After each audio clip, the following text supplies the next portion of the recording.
Today I'm going to be talking about how to make these thread-wrapped buttons and also how to make a cloth-stuffed button, which is what I use as a core for this. These buttons were primarily used in the 16th and 17th century, although I'm pretty sure thread-wrapped buttons do date back a little earlier. This one is based off of a few surviving examples that I can't name off the top of my head at the very moment, but I might include in the video.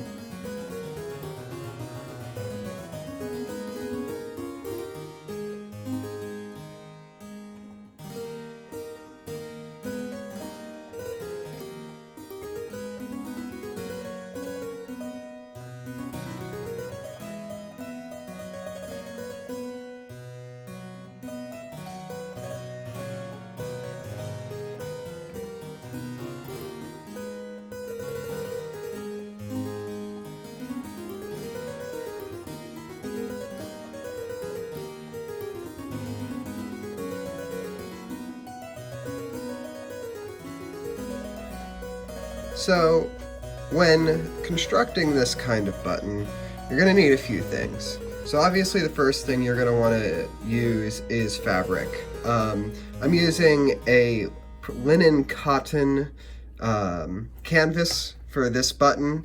Most often it would have been, if you're just making a cloth-filled button, the same fabric in which your garment's made of, although you can experiment with using contrasting or just different fabrics. I wanted these to be I wanted this to match the thread I was using, so I just went ahead and used something around the same color. But we're just going to go ahead and start with making a cloth-filled button for now. So you'll need thread. I use all my construction out of linen thread. I get this one from Burnley and Townbridge. This is a great construction thread. I forget which weight it is exactly, but this is pretty much my go-to for everything. Even for gathering these together, it's just a nice, robust, easy-to-use thread and historically accurate. You're also going to want some wax to pass your thread through. If you're using a double thread, this will help it from tangling, and it also lubricates the thread when you're passing it through the fabric.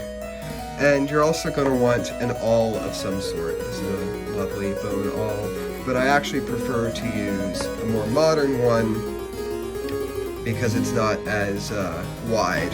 And you can see a few of these cloth-filled ones in progress, and we'll get to this when we get to the thread wrapping. So let's get into it. So I've got a double length of the linen thread already threaded on a needle.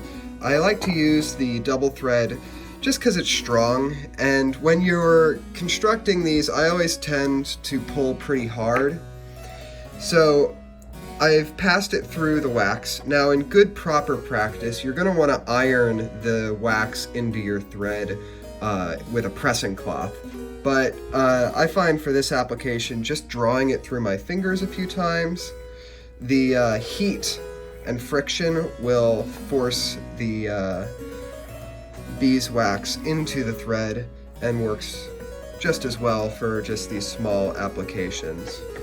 You'll also notice I'm using a ring thimble. I find for historical sewing, a lot of the techniques are easier if you're using a thimble. When you're working with heavier threads and heavier fabrics, it can be really helpful to use a thimble, and it's just good practice. So, we're going to go ahead and get our fabric here, and working right along the edge, I usually set in about maybe somewhere between 1/4 and 1/8. It depends on the fabric, but I just set in and I start gathering in little pleats. And you can just go about this at your own leisure, and it's okay if you keep it gathered like that. But just kind of eyeballing all the way around, you want to put in these gathers. Now, if you felt necessary, you could draw a line all the way around so that you're making sure you're an even distance from the edge, but I find it doesn't really help all too much.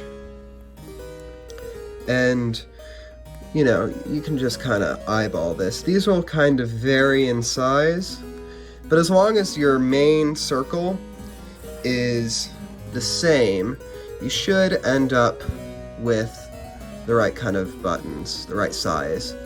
And there are some factors that'll change this, and that will be in some later stages. So we're coming right back, oops, sorry, I'm off camera. So we're coming right back to the original stitch, and I like to just take a stitch through that first pleat.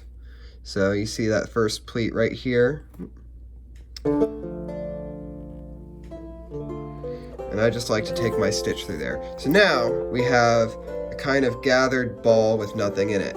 So what I like to do is I like to pull this apart a little bit.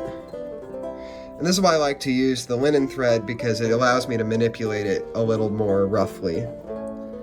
So I like to pull it apart a little bit, and then what you're going to want to do is kind of squish all that stuff to the center. And what I like to do is just press my thumb and pull, and you can see it's already getting in the center. You just finger press it and work that circle out, and that way all what was the raw edge is now on the inside, and you have a disc like this that's flat. So you've got your flat top, and you've got probably about half the size of your original circle. Now, a nifty little thing that's starting to happen is these pleats are carrying over to the edge. So I just like to, with the same thread, pick up on one of these pleats, and then work my way around the exterior of this circle. Now, if you're pushing your fabric all the way to the center and you're stitching right along the edge, you should get a consistent button every time. Now, if you were to move these stitches in or out a little bit, that would obviously make your buttons change in size. So it's important to be consistent in where you're putting your stitches from button to button. And I like to just work right along the edge. And it's relatively easy to do this because your pleats kind of line up for you, and it'll just make a cleaner button overall. And of course, where there's no pleats, I just take a stitch. And I'm making sure not to go all the way to the face of the fabric. So I'm just stitching through this bottom layer. Now, I'm not entirely sure that this is the historical method. To be fair, I think that cloth-filled buttons were made several different ways. This is just how I like to do them, and I find it's a faster and easier process to do just the one thread inside and out. And you can end up making these pretty fast once you get the hang of it.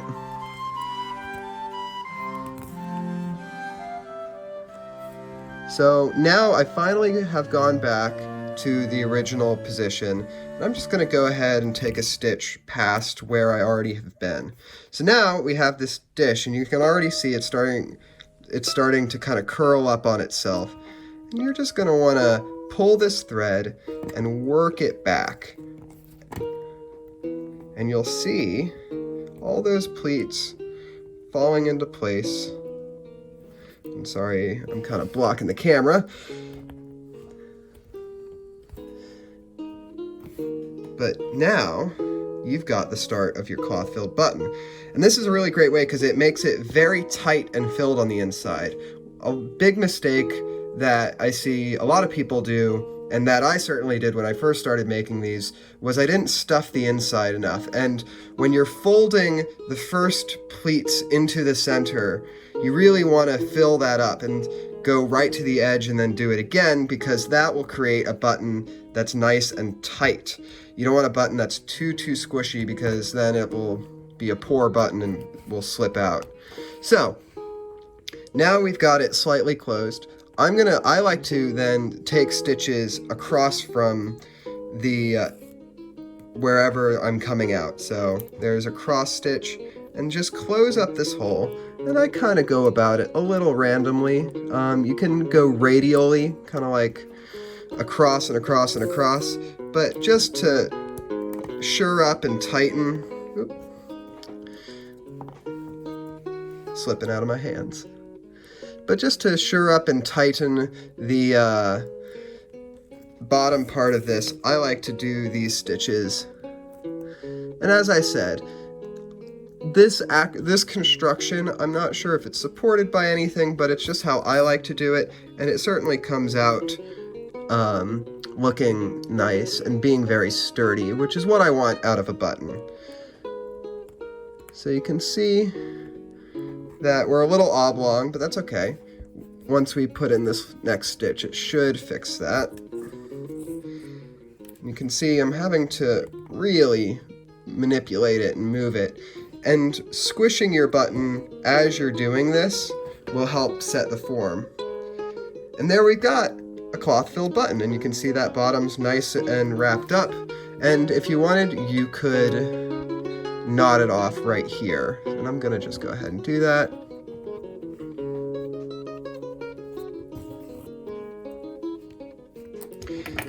So,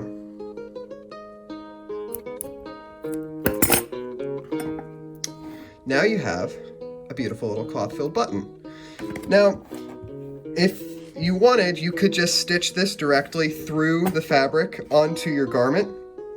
Alternatively, like these, you could make a little shank, and on one side you could just wrap the shank, or you could use a buttonhole stitch for something a little more decorative, like on the top of this. We'll be covering that in the second part of this video where I go over the thread wrapping. But that's how I get my cloth-filled buttons.